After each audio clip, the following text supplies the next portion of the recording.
સંખેડા અને ડભોઈ તાલુકાને જોડતો વાયા કરનેટવાળો રોડ લાંબા સમયથી બિસ્માર રસ્તાનું સમારકામ કરાતું ન હોવાને કારણે સંખેડા અને ડભોઈ તાલુકાના કોંગ્રેસના કાર્યકર્તાઓએ બિસ્માર રસ્તા ઉપર ઊભા રહી વિરોધ પ્રદર્શન કર્યું હતું. રસ્તો બનાવો, રસ્તો રિપેર કરોના નારા લગાવ્યા હતા.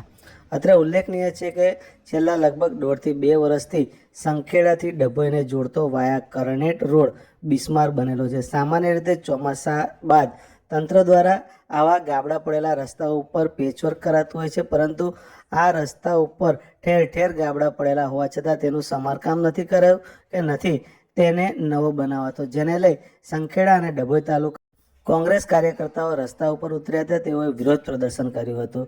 રસ્તો નવો બનાવો, રસ્તાને રિપેર કરોના નારા લગાવ્યા હતા. સંખેડા અને ડભોઈ તાલુકાના રહીશો માટે આ વાયા કરનેટ રોડ ખૂબ જ આશીર્વાદરૂપ છે.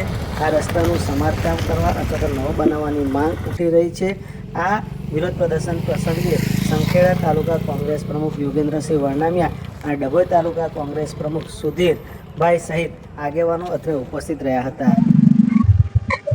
રતનપુર બ્રિજ થી લઈને નાદોદી ભાગોળ સુધીનો જે રસ્તો આજની તારીખમાં જે હાલત છે એ જોવાલાયક છે. રોજે રોજ અહીંના વિદ્યાર્થીઓથી લઈને ખેડૂતોને ઘણી મુશ્કેલીઓ પડી રહી છે.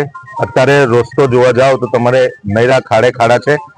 ટાઈમે વિદ્યાર્થી પણ નથી પહોંચી શકતો કે ખેડૂતો પણ નથી પહોંચી શકતા, કે કોઈ બીમાર હાલતમાં હોય તો પણ વડોદરા પહોંચી શકે તેમ નથી. તો આવામાં સરકારશ્રીને અમારે કહેવું છે કે તમે જે ખોટા ખર્ચા કરો છો એને બંધ કરીને જે લોકો ટેક્સ ભરે છે આ રોડના, એ ટેક્સના પૈસા સાચા ઉપયોગમાં લો અને વહેલી તકે ત્યાં રોડને મંજૂરી આપીને રોડ કરો. નહીં તો અમે આવનાર દિવસોમાં મોટું આંદોલન કરીશું અને ચક્કાજામ કરીશું.